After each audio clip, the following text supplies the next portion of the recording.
Olá, ser de luz! Nessa aula a gente vai falar sobre as 5 feridas emocionais.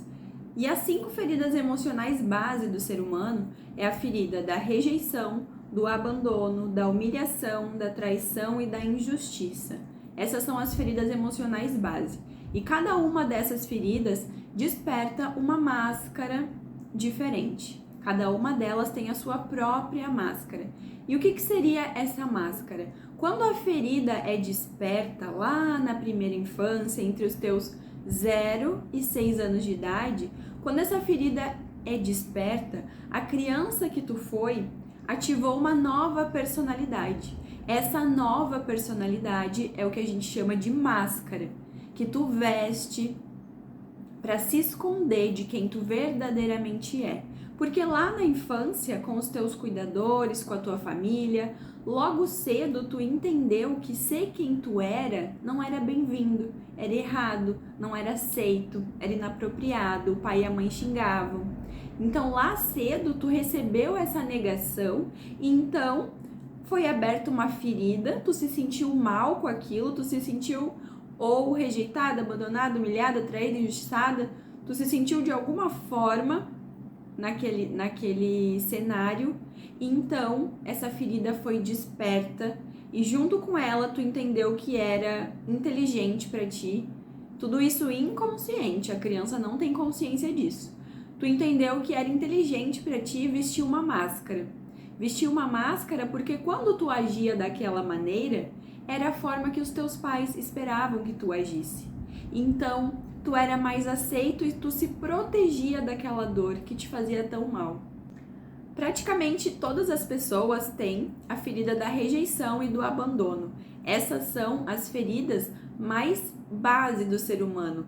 As pessoas podem até ter outras feridas, mas geralmente a ferida do abandono e da rejeição, pelo menos uma delas, vai estar presente em todo ser humano.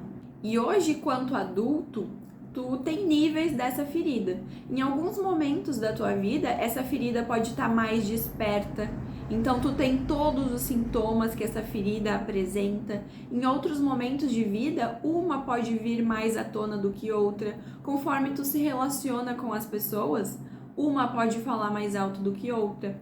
Tu pode ter uma, duas ou todas essas feridas emocionais. Então, ser de luz, dentro dessa dinâmica familiar, logo cedo, a criança que tu foi, entendeu que ser quem tu era, viver a tua essência, era errado, não era aceito. E desenvolveu um comportamento, uma nova personalidade para se proteger. Isso são as feridas emocionais. E lá na primeira infância, tu passou por 4 fases. A primeira fase foi quando tu viveu a tua essência, tu conheceu quem tu era, e tu foi feliz, alegre, mas logo tu entrou para a segunda fase, onde tu percebeu que ser quem tu era parecia errado, não era aceito. Então tu passa para a terceira fase, onde tu sente raiva da mãe e do pai, porque eles não te permitiam ser quem tu era. E depois, na quarta fase, que é a consolidação, que é a fase onde de fato tu cria uma nova personalidade para se proteger dentro desse sistema, dentro dessa dinâmica que tu viveu. Então tu veste uma máscara para se proteger e para tentar não passar por essa dor novamente. A gente vai falar sobre cada uma dessas máscaras nos próximos vídeos para tu entender e interpretar em ti quais dessas feridas fazem parte da tua vida. E tu vai conseguir identificar com certeza, porque os sinais dessa ferida, eles são somatizados até no nosso corpo. A nossa estrutura, a aparência do nosso corpo revela a ferida que a gente carrega. Então, tu vai pegar as características e tu vai conseguir interpretar quais são as tuas feridas emocionais.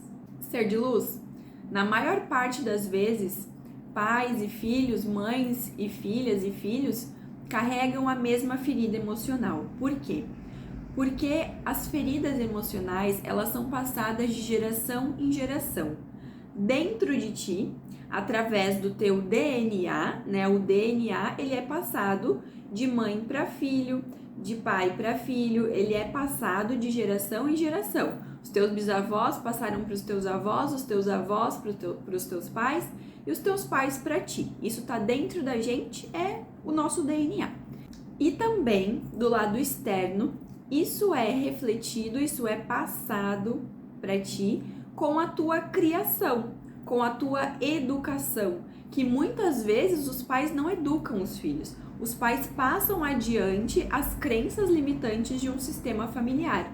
Então, por exemplo, no caso da rejeição, a rejeição ela é passada de mãe para filha, de pai para filho. A rejeição ela sempre vem dos mesmos sexos.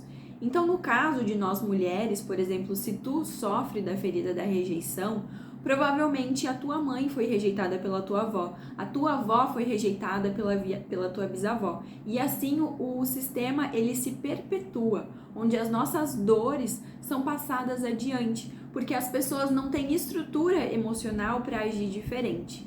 E quando tu nasce, tu desperta dentro da tua mãe a criança interior ferida dela, com as feridas emocionais que ela carrega, com aquilo que ela passou com a mãe e com o pai dela. Então, no caso da rejeição, que é uma ferida passada para o mesmo sexo, no nosso caso, mulheres, se o teu sistema familiar carrega a ferida da rejeição, quando tu nasce, tu desperta essa ferida dentro da tua mãe.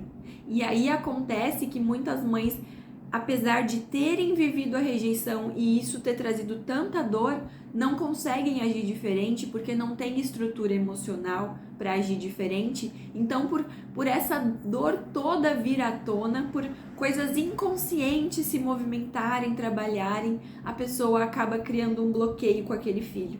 Ela rejeita, ela não dá muito carinho, não dá muita atenção, ou vai embora, ou algo acontece que essa mãe, ela não consegue ter essa conexão com o seu filho. Pode amar sim. Uma mãe que rejeita um filho não é sinal de que ela odeia aquela criança. Ela pode muitas vezes amar, mas por conta de carregar tanta dor, ela não consegue agir diferente. Ela sente esse afastamento porque ela é conectada com a própria dor da alma dela. Então é importante que em todo esse movimento que a gente está fazendo, em todo esse curso, se tu está fazendo a mentoria, em todo o nosso processo, o nosso foco é perdoar os nossos pais. O nosso foco jamais será criar mais ressentimento. Porque a partir do momento que tu vai se desenvolvendo no teu processo, tu vai naturalmente entendendo que eles fizeram o melhor que puderam. Tu vai entendendo que eles também foram crianças feridas. Tu vai despertando a compaixão e a empatia pela história deles. E vai entendendo que tu não precisa mais ser refém da biografia do teu sistema familiar. E por que é tão importante curar as nossas feridas emocionais? As nossas feridas emocionais, elas nunca vão desaparecer. Elas sempre vão fazer parte da gente. A diferença é que a gente fica consciente para o que nos aconteceu. A gente perdoa o nosso passado. A gente se liberta da dor. Então, quando um padrão volta a se repetir na nossa vida, quando a gente tem um estímulo externo, um gatilho, a gente entende que essa reação é baseado na dor que a nossa criança interior ferida sentiu, que não é mais algo real, que é algo que está no passado e que nós não precisamos mais ser refém disso. E ser de luz não é porque algo ficou no passado que essa coisa foi resolvida. E tu sabe disso, porque a prova disso é que tu tá aqui hoje, fazendo esse curso, consumindo esse tipo de conteúdo, porque as dores, elas estão todas aí dentro. E eu vou te dar um exemplo de como tudo isso funciona. Vamos supor que tu tem uma ferida na tua mão. E tu escolhe colocar uma luva para não olhar para essa ferida. Porque tu pensa, não, se eu não olhar para ela, ela não vai estar aqui. Então eu vou vestir essa luva para não precisar ficar olhando para isso e eu vou esquecer. E aí tu se relaciona com alguém, tu vai pro mundo e essa pessoa pega na tua mão. Essa pessoa gosta de ti e pega na tua mão. E quando ela pega na tua mão, tu diz, ai! E essa pessoa não entende nada. E então, ser de luz, tu desconta nessa pessoa, tu fica com raiva dessa pessoa porque ela tocou na tua ferida, mas tu escolheu vestir uma luva. Tu escolheu esconder essa dor. O outro não tinha como saber que aquela ferida tá aqui. Percebe, ser de luz? E essa ferida base que a tua criança tá te pedindo todo dia ajuda para curar, ela infecta e atrapalha todas as áreas da tua vida. Porque as pessoas que tu encontra, as situações que tu vive, o outro não tem o dever, a obrigação de saber a tua dor, de entender o que tu já passou, quando nem tu mesma faz isso contigo. Essa é a importância da gente olhar para as nossas feridas emocionais, para que a gente consiga se curar delas, não projetar mais as nossas dores nos outros e viver relações mais saudáveis, nos colocando no mundo de uma forma diferente.